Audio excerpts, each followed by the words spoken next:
I like the um Biden face. It looks like he's in mid Mike Myers comedy. uh, but the weird thing is that this is just plain stupid. Trump drops the hammer on Biden in angry video, blaming him for Israel Hamas war. That's the thing. I got to say, though, the just plain stupid part of this, it looks like Biden is reacting to how stupid Trump is. Like, Trump is saying shit, just plain, like, and Biden is going, he said, what? He said, what the fuck, what now? Like, I'm just saying, I know what they were going for, but it just kind of created this separate effect. Also, round two of him looking like he's selling reversed mortgages to angry deaf people. Okay, here we go. You're watching House Parks Mega Worldwide, by the way. I am the establishment. I am the Democratic machine. I'm everything the political punditry class warned you about. Hello. Here we go. Let's give it a try. As I successfully fight these political opponent lawsuits.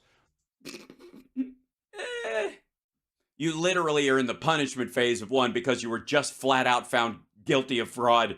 And it's just how much money and how quickly your company is going to be dismantled is the only argument right now. The other ones, you're just fucked. All created and started by crooked Joe Biden and his group of radical left thugs. Well, you can't, if you say anything about Joe Biden, man, promises made, promises kept. This dude can get shit done. Here he's passed, here's the fucked up thing. He's going to throw your dumb ass in jail, and he still passed an infrastructure bill and got us out of Afghanistan and ended the COVID pandemic and got everybody vaccinated to the point where, like, even the low vaccination rates right now, nobody's really going to the hospital in the numbers that they were going anywhere near, so we're back to normal again. And he was doing all that shit, and he still managed to subversively create, hypnotize Merrick Garland into throwing the book at you even without talking to him. It's fascinating. It's fascinating. I get more impressed by Joe Biden every day. I realize how insignificant they are compared to the horror of what is going on with Israel and the Middle East. Yeah, the general area, ballpark. I'm glad you recognize that your pissant legal troubles of your own making are not as bad as babies being chopped to pieces and people being dragged to death, and the German tourist girl who was killed and paraded around, her dead body was paraded around by Hamas, and then they cut her fucking head off and left it in the road. I'm glad that compared to that, you at least are able to recognize that your problems ain't shit. And the thousands of people who have so needlessly died in a war that should have never started, and the millions that could very easily follow, all due to the highly incompetent Biden administration and their policies of weakness and appeasement and of being just plain stupid.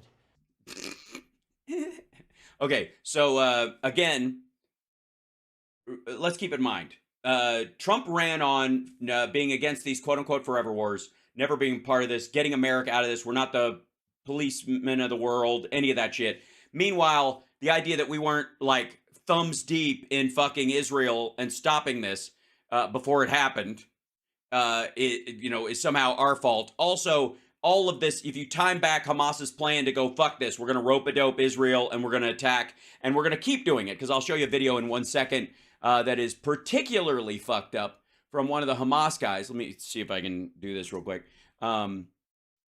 In my particular thing, doopy-doo. Let's go to me, and this guy, where is it? Oop. Yeah, this dude. So this is, in case you don't know, this is Ghazi Hamad. He's one of the Hamas officials. He says, we will repeat the October 7 attack time and again until Israel is annihilated. We are the victims. Everything we do is justified. So the slaughter of the babies, the murdering and raping of the women, all that stuff, completely justified, because he feels like they should have more land and that the Jews need to be wiped out. Period. End of story. So the idea that somehow, and again, he's Hamas. This is not necessarily the Palestinian Authority or any of that shit. There's a very important distinction. But according to this motherfucker, this never stops. Not ever, never, period, anywhere. I'm talking about all the Palestinian lands. Does this mean the annihilation of Israel? Yes, it does. The existence of Israel is illegal. The existence of Israel is what causes all the pain, blood. It is Israel, not us. We are the victims of occupation, period. Therefore, nobody should blame us for the things we do. By the way, not true, because Palestinians, if they would recognize like Jewish right to be in Israel and the old ancient name pre-Roman of the place, which is really what this boils down to, they could operate. Lots of Arabs interact with Jews in Israel all the fucking time. But Hamas is making sure they don't. So, yeah. Anyways, that dude. Just to clarify. And then you have Ukraine, likewise, would have never started if I were. Well, it would have lasted about 7 days and they would have won because you would have made sure that we were practically out of NATO by the time it happened. You were trying to do that. President would have never started. You wouldn't have inflation. You'd have a great. By the way, this is what I would call his evidence of absence theory of his presidency. Anything bad that happens when I'm not there wouldn't have happened if I was there. And anything bad that did happen when I was there was somebody else's fucking fault. That's like, why didn't Joe Biden go, if the Obama administration had been able to go another 4 fucking years, we wouldn't have had the COVID epidemic in the United States. Would it be true? Not necessarily. It would certainly have been handled better. That's true. But they could just say it. I mean, that's why he's doing it. You could just make this up. This is that sort of messianic reflex that his followers like. Economy. All of these things were preventable. Yeah, you had to prevent COVID mostly to prevent a lot of the other stuff, but sure. But now we have many hotspots all over the world. Something that just 3 years ago, nothing like this existed. Yeah, we didn't have any hotspots. Nobody had any hotspots 3 years ago. Business. We had no inflation, which is a killer in its own right. It's called a country destroyer. Okay, look, we have like 3.4% inflation right now. 2 is ideal. China has deflation right now. They literally had 0% inflation. So they can't, after their imports went down, they can't afford to buy shit to make shit because they've got deflation going on. This fuckwad has no idea how any of this works. And he was president for 4 fucking years. Again, how much would you know as a human being? You, anybody in the chat, if you were president for 4 fucking years and you had access to all the intelligence, all that stuff that is available to the president of the United States, all the intel, and this motherfucker talks and acts like he was never in there and it's like it's all a fucking mystery. So let them keep suing me over bullshit. Oh, God. He's now angrily... hold on. He's now angrily swearing in his own pissant videos on Rumble.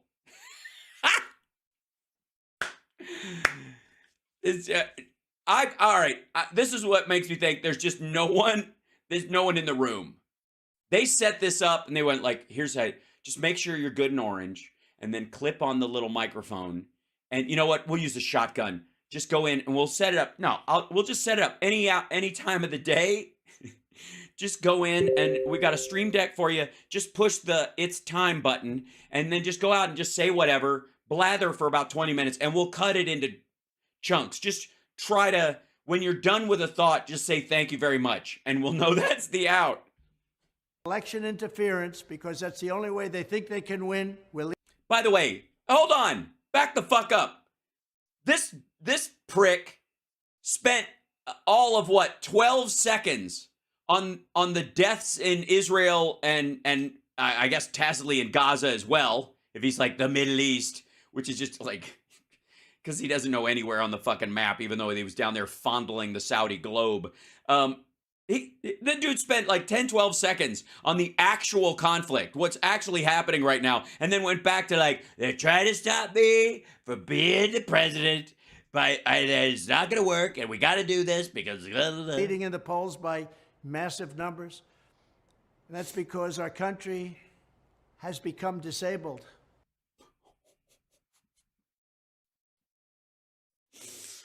Oh, boy. Oh, dear. Okay. So Trump projects his own fear of his aging outward. And after his fuck up in Sioux Falls, Sioux City, sue me, baby. Yeah, he was in Sioux City, fucked up by saying Sioux Falls. After his fuck up about that, he's gotten nervous and he's looking really bagged out in these fucking things. But I guarantee that he wakes up in the middle of the night going, Sioux City, like right now, the last few fucking days. He's not even in court with Don Jr. today because, you know, Michael Cohen's more of a son to him than Don Jr. was, so he had to be in court for the other one. But also, like, I think he's just kind of fucking sweating it out that he'll say the wrong city. We're a nation in decline. We are not going to let our country die. I am an old man I have become disabled. I am an old man in decline. We're not going to let people know about it. That's my translation of what he said. We will successfully fight it. We will make America great again, greater than ever before. Make America great again, greater than ever before. Magatev? Magatev? Magatev. I like mag. I'm straight up mag. Thank you. Thank you. Cut. Okay, let me do another one. No, that was awful, but post it anyways.